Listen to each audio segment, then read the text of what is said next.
welcome back. OK, let's get on with it. Got my next guest out. I'm thrilled she's here from Girls Aloud. It's only Kimberley Walsh, ladies and gentlemen. You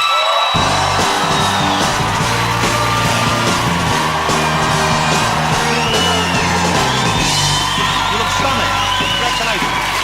How are you? You didn't put any weight on over Christmas. Wow. Unlike me. Kimberley. Oh. How lovely to have you here. Great to see you. Hello. Congratulations on Strictly. Thank By the way, you. were you watching Kimberley and Strictly? Didn't she do fabulously?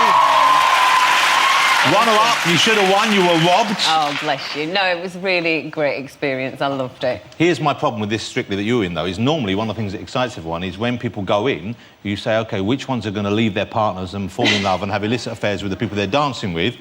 This year, everyone let us down. I know. I think it was actually the first year that there's been no affairs backstage. I think everyone was really disappointed, actually. How boring. I know, it was boring. Because I imagine that can happen because you're very intense with people. You're with them all day and you're pretty close and it's kind of intimate in a way, isn't it? It is a really intimate situation. You're spending like 6-7 hours a day and it's quite physical. But, yeah, nothing happened this year. And you have a young man in your life? Yes, I do. For some time. 10 years or something? Yeah, nearly 9 years, yeah. So when is one or the other one of you going to put a ring on it? I don't know. We probably should get around to that at 9 some years. point. That's remarkable length of time not to be... What's... I don't know, I guess I've been really busy and I think we know, you know, that we're going to be together and it's just something that we've not really got round to doing. But you're missing out on the fun of having a big anniversary. I know, the big party, yeah. If you'd have got married like 8 years ago, you're nearly at 10. True. But now you get married, you're going to be about... to wait another 10 for an anniversary. So Girls Aloud are back, ladies and gentlemen. I think the most successful... That's right, Girls Aloud are back, as I said. OK. But you never really split up as such, did you? No, we didn't. It was always, you know, we were taking a break. I don't think we really knew the break would last 3 years or, you know, however long it was. But we knew that we would always come back and do stuff together again. And it feels like a really good time to be doing it. And you're pretty close. I mean, you're pretty... Yeah. There must have been some times when you've fallen out a little bit. Do you know what? It's strange because we get asked this question all the time. Well, now's a good time to give an honest answer. So let's tell the truth. No, we don't really. It never comes to blows, you know what I mean? We've always got I didn't ask you whether you ever physically struck each other. No, but even, you know, we never really have even heated arguments.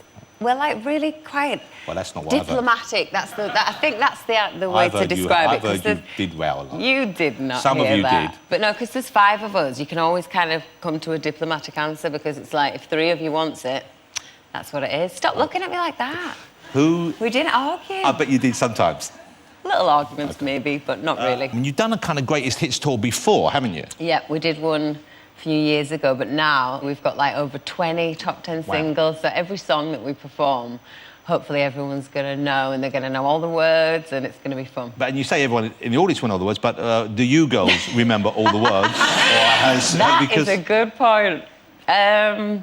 Most of the time we do, but there are moments even still, and because we've got to go back over all the old stuff, I am going to be ready to jump in for some people's lines if they forget it. Nicola. Do they? So Nicola's the one who doesn't remember so well. She just gets very carried away and then she's like, oh, did I miss my line? And you're like, yeah, don't worry.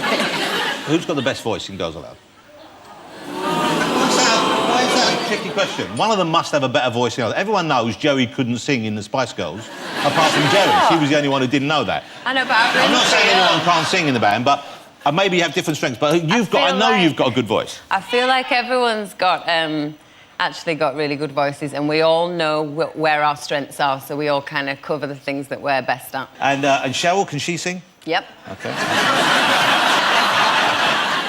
Yep, she can sing. No, they're good. I think you're enjoying this, aren't you? You're enjoying this. I'm just watching you, waiting for what's coming out next. Okay. Hey, now Cheryl. Yes. All of you are beautiful young women. Okay. Thanks. Cheryl was on the show a little while ago, looking lovely. She wasn't wearing enough. She was all cold and shivery. That's her own fault. And she had her new man with her. Oh yeah. Trey. Now, you must have met Trey. Yep. Now, don't take this the wrong way. Is that a genuine relationship? Because some people have said it's not a real relationship You're clearly in a genuine relationship. You have been for 10 years. And I can understand why someone might not want the attention that goes with every new relationship. So I wondered whether, as many people did she just go, I need to be with someone, I'm dancing, boom, you'll do, and like that? No, it definitely is a real relationship, yeah.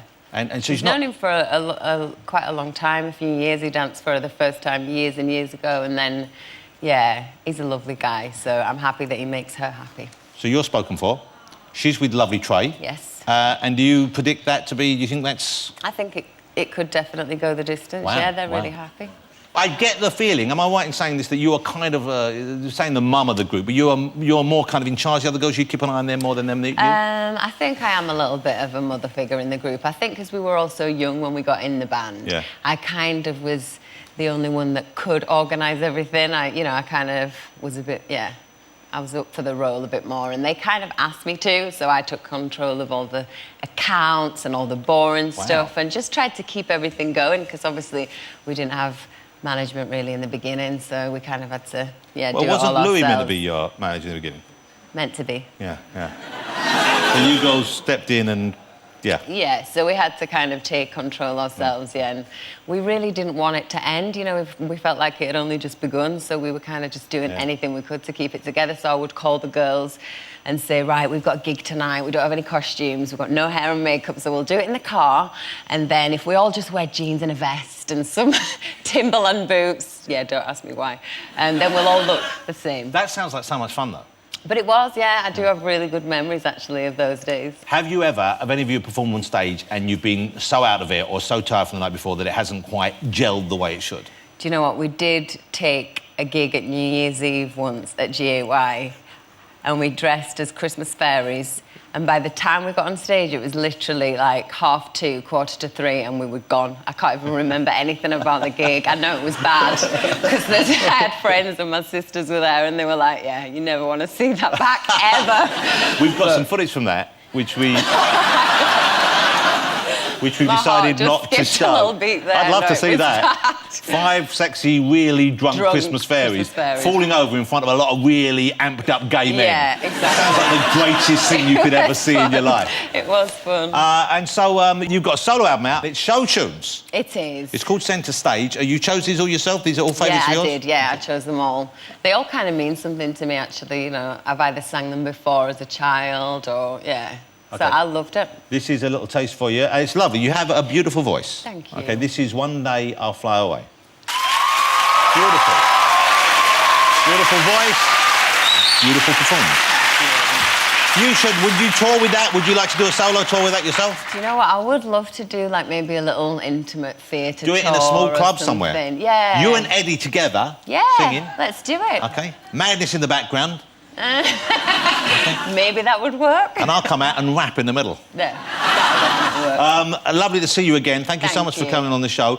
Before you go, you're on Twitter. Yes. You enjoy Twitter?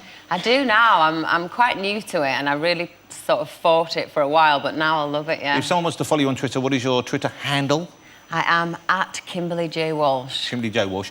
And here's the thing I think you know this. I don't know. Kimberley's bum has a Twitter account.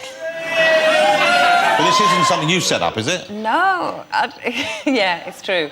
My bum's kind of getting a bit of a life of its own now. I don't really know what's going on. There's, like, getting websites, a lot of attention, Twitters. It's funny. So what's the Kimberley's bum account called then? At Kimberley's bum. OK, at Kimberley's bum. And if I was to follow Kimberley's bum, what would I get out of it? Well, basically, they look online and they seek out any pictures that kind of get me from behind or, good side views, and then they tweet them morning and... Wow. Hi, guys. Good afternoon. With a picture of, So that was at Kimberley's bum, OK? And so you follow your own bum? Well, I did start following it because I was intrigued and I was like, if there's going to be so many pictures of my bum out there, I want to know what they are. You can take some yourself. You can see it any time you want. Just get a hand mirror. Oh, it's just funny. It is weird, isn't it? It's a weird thing. But I think it's funny. Ladies and gentlemen, will you say thank you? What a lovely guest. And you know what? Girls Aloud, it's going to be a great fun gig. It will be. It starts mid-February, is that right? Or March? Mid-February the 21st. Okay. February the 21st. Girls Aloud back on the road. And also check out the solo album because it's beautiful. Kimberley Walsh, ladies and gentlemen. Thank you, Kimberley. Finally, after the break, the Nutty Boys themselves will be here. That's my Monster Months Against Madness right out here. Don't go away.